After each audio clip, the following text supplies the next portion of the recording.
오늘은 2019년 부활주일입니다. 부활주일이 다가올 때마다 우리가 이 날을 기념하고 있지요. 그런데 마음에 안타까운 것은 이것이 기념하는 것으로 끝나는 것이 아닌가라는 생각이 들 때마다 마음이 많이 아픕니다. 이 날은 부활의 주님을 기념하는 날이 아니라 부활하신 그 주님을 기뻐하고 함께 찬양하고 또 마음의 흥분과 또한 기쁨으로 가득 차는 날이 이 날인 줄 믿습니다. 그런데 주님이 부활하셔서 제일 먼저 하신 말씀이 뭔지 아십니까? 우리 주님이 부활하셔서 제자들에게 나타나셔서 제일 먼저 하셨던 말씀, 너희에게 평강이 있을지어다. 저도 이 시간 우리 모든 성도님들에게 동일하게 이 말씀을 드리고 싶어요. 모든 성도님들에게 평강이 있을지어다. 왜 주님이 부활하셔서 제자들에게 나타나셔서 하셨던 첫 번째 말씀이 평강이 있을지어다 이 말씀이었을까라는 거지요. 왜 그랬을까요? 그들의 마음이 어느 상태였습니까? 그들의 마음이요, 험한 파도 같은 마음이었습니다. 파도 높이가 너무 높아서 잔잔하지 못하고 마음에 걱정과 근심과 두려움과 그 모든 것으로 가득 차 있는 마음이 지금 이 제자들의 마음이었지요. 이들에게 우리 주님이 주시고 싶은 것은 평강이었습니다. 여러분들 어떠십니까? 우리의 마음은 어떠세요? 우리의 마음이 이때 이 제자들의 마음과 같지 않으십니까? 우리의 마음이 정말 파도치는, 정말 높은 파고가 치는 그런 마음과 같지 않으십니까? 그런 주님이 우리에게 오셔서 또 하시는 말씀은 이거밖에 없을 것 같아요. 너희에게 평강이 있을지어다. 부활주일날 주일전에 나온 우리 모든 성도님들 그 평강으로 가득한 오늘 이 시간이 되시기를 주의 이름으로 간절히 축원드립니다. 우리 주님이 지금 오신다 할지라도 우리 주님은 우리에게 이 평강을 나눠주기를 원하시고 평강이 있기를 그 소원하는 마음이 저의 마음과 우리 주님의 마음이지 않을까 생각을 해봅니다. 여러분들 어땠을까요? 한번 생각해 볼까요? 2000년 전에 주님이 부활하신 그날의 그 분위기는 어땠을까라는 거지요. 지금과 다르지 않을까요? 주님의 부활을 경험한 그들 얼마나 큰 충격을 받았고 얼마나 놀랐는지 오늘 아침에 막달라 마리아를 함께 나눴는데 막달라 마리아가 예수님이 부활했다는 그 소식을 듣자마자 어떻게 한지 아십니까? 앉아 있을 수 없었고요, 가만히 서 있을 수 없었습니다. 그 놀라움과 기쁨과 환희를 가지고 제자들에게 한 걸음으로 달려갔던 그 여인의 모습을 보게 돼요. 우리가 부활의 소망을 가지고 있다면 우리 얼굴도 마찬가지여야 되지 않겠습니까? 그런데 시간이 흐르고 지금 이 시점에 와서 우리가 부활주의를 혹시 기념주일로만 섬기고 있고 부활의 주님이 내 안에 기쁨으로 자리 잡는 것이 아니라 그냥 52주 가운데 한 주로 우리 가운데 그냥 그렇게 머물러 있는 것은 아닙니까? 우리 안에 이 소망과 기쁨이 다시 회복되어졌으면 좋겠습니다. 이 시대에 우리가 다시 한번 회복해야 될 것이 있다면 부활절, 그 부활의 진정한 의미가 우리 심령을 살리고 이때 당시에 그 부활의 주님을 만났던 모든 제자들의 마음에 그 기쁨과 놀람과 충격으로 가득했던 것처럼 오늘 이 시간 그 충격이 우리 가운데 있었으면 좋겠어요. 그냥 1년에 한 번 있는 그냥 절기와 같이 보내는 이 시간이 아니라 우리가 흥분되어지고 가만히 앉아 있을 수 없어서 그래서 나가서 주의 부활을 선포했던 막달라 마리아처럼 그렇게 우리도 나가려고 합니다. 그래서요, 여러분들 식사 끝나면 1인당 계란을 5개씩 드릴 테니까 들고 뛰쳐나가십시오. 그리고 전하십시오. 우리 예수님 부활하셨습니다.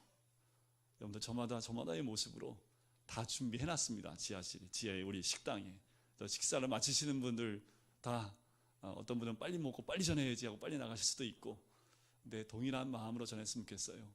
우리 주님 부활하심을 통해서 우리에게 소망을 주셨고 그 기쁨이 우리에게 있기에 우리가 저마다 그 부활의 의미를 담은 그 결단을 가지고 나가서 오늘 그 기쁨을 세상에 전하는 오늘 이 부활주일이 되기를 주의 이름으로 간절히 축원드립니다. 그 소식을 들었을 때 제자들이 믿었을까요? 안 믿었을까요? 믿지 않았습니다. 그 중에 2명의 제자는요, 빈 무덤을 확인하러 갔습니다. 참 대단하지 않습니까? 3년 6개월 동안 우리 주님이 함께 하시면서 말씀을 전해줬어요. 그 가운데 내가 고난을 받고 3일 만에 부활할 것을 분명히 말씀했는데도 부활했다는 소식을 듣고 그들이 했던 건 뭐냐면, 너 잘못 봤겠지, 네가 뭘 잘못 들었을 거야 라고 제자들이 이야기했다라는 거지요. 그 가운데 베드로는 빈 무덤에 가서 세마포를 발견했고 또 그것이 전부였습니다. 제자들에게 부활하신 예수님이 나타나셨을 때 엄청난 충격을 받았지요. 너무 놀라고 기뻐하는 그들의 모습을 우리는 발견하게 됩니다. 그런데 그들 가운데 믿지 못하는 사람들도 있었던 것을 우리는 발견하게 돼요. 우리에게 십자가 참 중요합니다. 그런데 참 아쉬운 게 있어요. 뭐냐면 고난주간의 일주일 동안 우리가 지키는데 부활주일은요, 하루로 끝난다는 아쉬움이 있어요. 우리 기독교 안에 절기 가운데 다 중요하지만 가장 중요한 2절기를 뽑는다면 성탄절하고요, 이 부활절이 되겠지요. 성탄절은 어떤 날입니까? 우리 하나님이 육으로 이 땅에 오신 거잖아요, 그죠? 부활주일은요, 죽음을 깨뜨리시고 사망 권세를 이기시고 부활하신 날이지요. 그런데 가만히 생각해 보니까요, 여러분들 부활절의 추억이 많으세요? 성탄절의 추억이 더 많으세요? 왠지 저도 어렸을 때 부활절에 기억 남는 건요, 이게 새벽에 일어나서 눈 비비고 일어나서 부활절날 새벽 예배 때 뒤에 앉아가지고 졸았던 기억밖에 없었던 것 같아요. 근데 성탄절 어떠세요? 막 흥분되고 막 마음에 막 이게 뭔가 좀 성탄절 되면 준비하고 설레고 세상까지 다 그래요. 근데 부활절은 우리 그런 경험이 없지 않나라는 생각이 듭니다. 여러분들 그거 아십니까? 초대교회는 어땠을까요? 초대교회는 성탄절과 부활절 가운데 어디에 중심의 무게가 더 있었을까요? 초대교회의 성탄절을 지켰을까요? 안 지켰을까요? 초대교회는 성탄절 없었습니다. 그때는 뭐만 있었을까요? 부활절만 있었습니다. 초대교회 때는요, 부활 공동체라는 이름을 가지고 있어요. 그들은 나가서 뭘 전했을까요? 부활의 주님을, 그들의 복음 가운데인 부활의 주님을 전하기 시작을 했다라는 거지요. 초대교회 성도들은요, 가만히 있지 못합니다. 모이면 성찬을 나눠요. 그리고 복음의 소식을 들어요. 나가서 그 부활의 주님을 마음껏 전하는데 목숨이 아깝지 않을 만큼 그렇게 기쁘게 복음을 전했던 초대교회의 모습을 봐요. 그들의 모임은 언제 모였을까요? 오늘 모였지요. 언제요? 주님이 부활하신 그날에 모였습니다. 안식 후 첫날 모이기 시작을 했지요. 그것을 기념해서 우리가 매 주일마다 이렇게 모이는 거 아닙니까? 그지요? 우리에게 부활주일이 언제입니까? 오늘 부활주일이 언제예요? 52주일입니다. 오늘 특별히 이 하루를 우리가 부활주일로 지키고 있지만 엄밀히 따지면 모든 주일이 부활주일이에요. 왜요? 모든 주일을 예수님의 부활하신 그날을 기념해서 주일을 지키고 있기 때문에 52주가 다 부활주일이죠. 우리 안엔 주일마다 주일전에 나올 때 그 감격과 기쁨으로 나와야 합니다. 부활하신 주님을 만난 모든 사람들이 그 가슴에 그것을 품고 나와야 되는 거지요. 이 시대가 위기의 시대라고 얘기를 합니다. 왜냐하면 극심한 영적 무기력에 시달리고 있는 이 시대가 되었기 때문에 그래요. 왜 이렇게 무기력해졌을까요? 우리 안에 부활하신 주님의 그 귀한 만남들이 상실되어져 가고 있기 때문에 그래요. 우리는 매일 부활의 주님을 만나야 합니다. 부활절 예배에 충격과 감동이 없는 것은 부활하신 주님을 바라보지 못하기 때문에 그래요. 예수님이 분명히 부활하셨다는 것과 부활하신 예수님이 지금도 함께 하신다는 것은 너무나 큰 차이가 있습니다. 주님은 부활하셨고 지금 우리와 함께 하시는 줄 믿습니다. 부활의 주님 만나야지요. 부활의 주님을 만나는 것이 가장 중요합니다. 그 부활의 주님을 만나야지 내 안에 기쁨이 회복되어집니다. 우리가 매일 매 순간마다 그 부활의 주님을 만났을 때 그 기쁨이 상실되지 않는 거지요. 예수님이 부활하셨을 때 믿지 못하던 제자들이 있었습니다. 마태복음 28장에 보면 부활한 주님이 계신데도 의심하는 자들이 있더라 라는 말씀이 있을 정도였습니다. 그 중에 대표적인 사람이 누구예요? 오늘 본문에 오늘 대표기도 하신 우리 집사님의 기도가 가운데 나왔지요. 그 대표적인 사람이 누굽니까? 도마였습니다. 도마. 이름도 도마예요. 그죠? 이 도마가 뭐라고 얘기합니까? 도저히 믿지 않으면서 뭐라고 그래요? 25절에 보니까 내가 그의 손에 못자국을 보며 내 손가락을 그 못자국에 넣으며 내 손을 그 옆구리에 넣어보지 않고는 믿지 아니하겠노라. 이거 누가 하는 말하고 똑같아요? 우리가 했잖아요. 우리 예수 믿지 않을 때 뭐라고 그랬어요? 하나님 한 번만 보여주면 믿을게. 우리 다 이 말 안 했습니까? 모태 신앙으로 나왔어도 모태 신앙이었던 사람들도 이 도마와 똑같은 얘기를 합니다. 그 못자국을 보고 부하신 주님 보지 않으면 못 믿겠다는 말을 모두가 다 한다라는 거지요. 그래서 우리 예수님 어떻게 했어요? 너 일로 와봐. 손에 못자국을 보여주시지요. 그랬더니 도마가 어떻게 합니까? 주님 앞에 무릎을 꿇어요. 그리고 뭐라고 얘기합니까? 나의 주님이시요 나의 하나님이시니이다. 그때 예수님이 이 말씀을 하십니다. 너는 나를 본고로 믿느냐? 보지 못하고 믿는 자가 복되도다. 이게 얼마나 복된 말씀인지. 성도 여러분, 우리 모두는 복된 사람인 줄 믿습니다. 왜요? 안 보고 믿었잖아요. 우리 주님이 도마에게 마지막 한 말씀, 너는 나를 본고로 믿느냐? 보지 못하고 믿는 자가 복되도다. 그래서 이 말씀을 묵상할 때마다 나는 복된 사람이구나. 내가 보지도 않았는데 그 주님을 믿을 수가 있다니 이것은 정말 복이구나. 그리고 우리 모든 성도님들 가슴마다 이 복으로 채워지기를 소망하는 마음이 있습니다. 도마처럼 직접 눈으로 보고 믿느냐 아니면 보지 못하고 믿느냐 그 차이지만 우리 안에 이런 동일한 고백이 있었으면 좋겠습니다. 우리 28절에 나오는 도마의 그 고백을 같이 한번 고백해 볼까요? 시작. 나의 주님이시요 나의 하나님이시니이다. 이 고백은 우리 삶 가운데 있어야 됩니다. 도마는 그 주님을 보고 우리 주님을 하나님이시다라고 고백을 했다라는 거지요. 그 부활의 주님을 우리 삶 가운데 고백함으로 믿고 또한 우리 삶 가운데 그 주님을 드러내 보일 수 있는 우리들. 그래서 이곳이 아닌 내가 있는 모든 자리에서 살아계신 하나님과의 만남을 나눌 수 있는 우리 모두가 되시기를 주의 이름으로 간절히 축원드립니다. 부활의 주님을 만나는 건 성령의 역사지요. 부활의 주님 만나는 건요 성령의 역사입니다. 마가다락방에 오순절날 성령이 역사했을 때 부활의 주님을 만났던 그 제자들의 모습과 동일한 그 역사가 일어나요. 자, 마가다락방에 있었던 그 제자들의 모습, 오늘 새벽에 이런 얘기를 드렸어요. 사도행전 1장에 보면 예수님이 부활하시고 난 다음에 며칠 동안 그 제자들 가운데 나타나신지 아시죠? 40일 동안이요. 부활한 주님이 40일 동안 제자들에게 나타나셨어요. 하나님 나라의 일을 알려주셨습니다. 그리고 그들이 보는 앞에서 어떻게 해요? 승천하셨지요. 그 이후에 제자들의 모습은 어땠을까요? 어떤 마음이었을까요? 동일한 기쁨과 동일한 충격과 동일한 흥분 가운데 있었을까요? 아니면 제자들 마음 가운데 이제 우리 어떡하지? 라는 마음이 있었을까요? 승천하신 그 주님을 바라보면서 주님이 더 이상 나와 함께하고 있지 않다는 두려움이 그들 가운데 있지 않았을까요? 그런데 이 오순절날 마가다락방 가운데 성령이 급하고 강한 바람처럼 임하게 됩니다.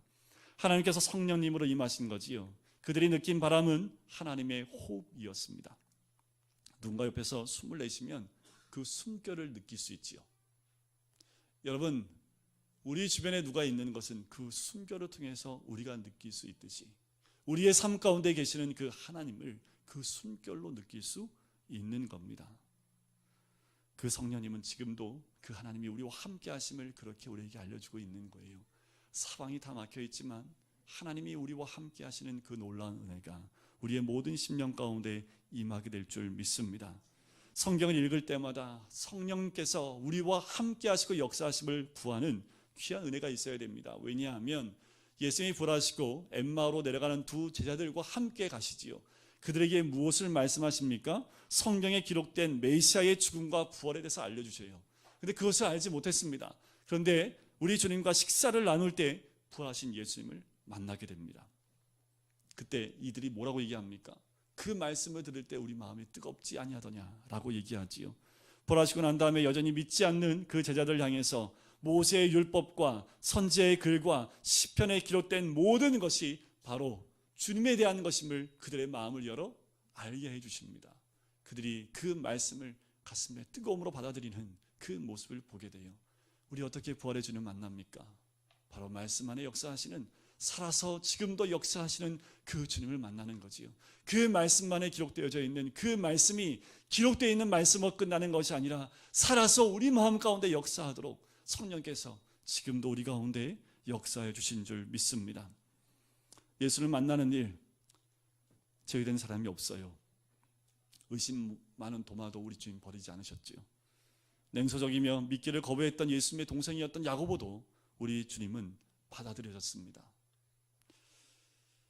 여러분들, 미국에 유진 피터슨 목사님이라고 되게 유명한 목사님이 계십니다. 이 목사님이 이런 말씀을 했어요.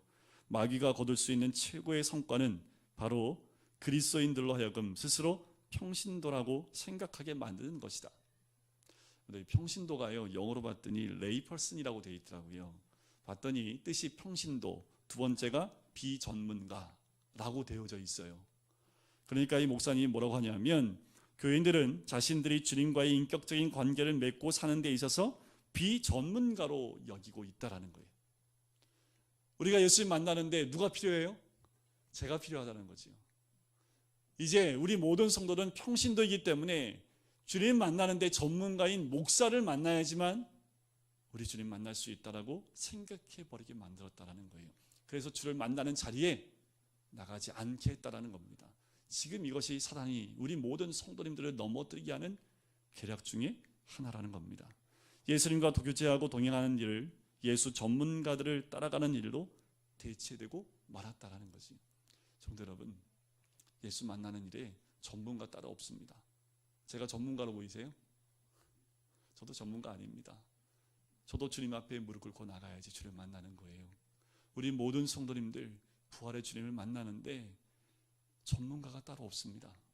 여러분들, 평신도가 따로 없어요. 우리 한 사람 한 사람이 주님 앞에 나가야지요. 그 주님을 만나야지요.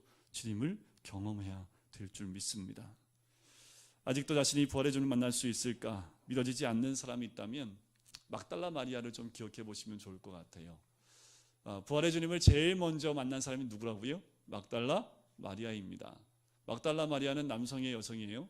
여성이었지요. 제가 이 말씀을 드리는 이유가 뭐냐면요, 당시에 여성은 증인으로 채택이 안 됩니다. 당시에 여인은 사람 숫자에 들지 않았기 때문에 무엇인가 증언을 할 때 여인은 그 증언을 할 수 있는 자리에 설 수가 없어요. 막달라 마리아가 어떤 여인이었습니까? 7 귀신 들렸던 여인이었지요. 그런데 우리 주님은 이 여인을 최초의 부활의 증인으로 세우셨다라는 겁니다. 그 누가 막달라 마리아가 부활의 첫 증인이 되리라고 상상할 수 있었겠습니까? 여러분, 우리 모두가 이 막달라 마리아가 서 있던 그 자리에 서야 되지요.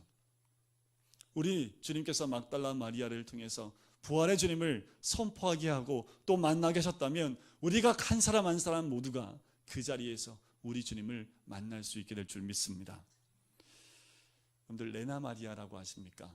레나 마리아 여러분들 검색해 보시면 두 팔이 없는 여자입니다. 그리고 왼쪽 다리도 3cm 정도밖에 안 자랐고요. 단 오른쪽 다리만 정상인 중증 장애인입니다. 근데 이 다리 하나 갖고 다 해요. 운전도 하고요, 이 다리로 식사도 하고요, 연주도 하고요, 다 합니다. 그런데 이 레나 마리아가 가스펠 싱어인데요, 전 세계 여러 도시를 다니면서 이 찬양으로 복음을 전하는 여인입니다. 어렸을 때 이 레나 마리아가 시무룩하게 엄마한테 와요. 엄마가 묻습니다. 엄마, 왜 난 친구가 없는 거지요? 라고 어머니한테 물어요. 그때 어머니가 이렇게 답을 주십니다. 친구가 없기는 늘 레나를 지켜주는 친구가 있는걸. 누구예요? 했더니 어머니가 이렇게 말씀해 주십니다. 예수님이시지. 늘 레나와 함께 계시고 레나를 지켜주신단다.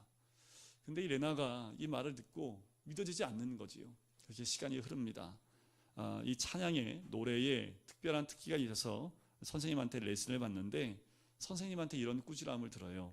노래는 목이 아니라 마음으로 부르는 거야. 그렇지 않은 노래는 생명이 없어. 오늘은 그만해야겠구나 하고 이 선생님이 가버린 거예요. 이 레나가 너무 마음이 힘들고 어려워서 울기 시작을 합니다. 미치도록 외로웠고 담은 입 사이로는 신음소리와 함께 눈물이 계속 피어나와요.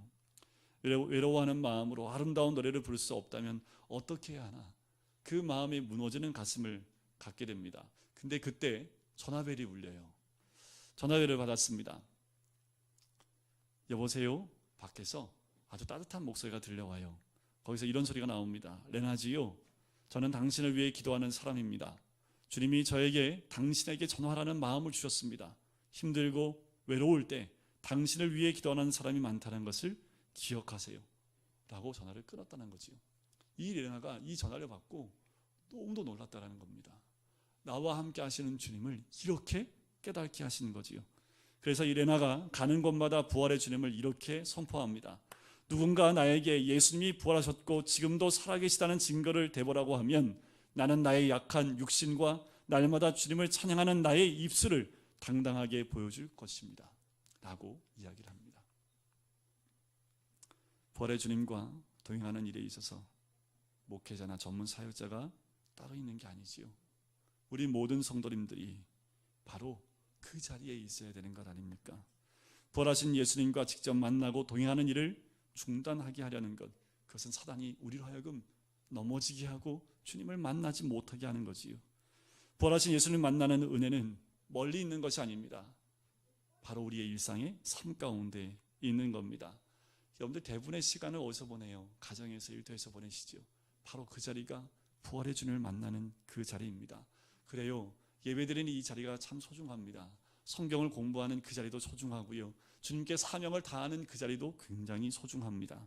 하지만 식사 자리에 함께 하시는 부활하신 그리스도만큼 우리 삶에 큰 영향을 미치는 것은 없을 겁니다. 특별한 사역을 위해서 주님의 은혜를 간구하면서 매일 단조롭고 일상이 아주 작은 일은 내 마음대로 처리하려고 하는 그 태도가 우리 가운데 있지 않습니까? 그런데 그거 아세요? 아주 자질구레한 일들에서 부활의 주님을 만나야 된다는 겁니다. 우리 주님을 어디서 만나야 되냐 하면 아주 작은 일상의 삶 가운데서 만나야 된다는 거지요.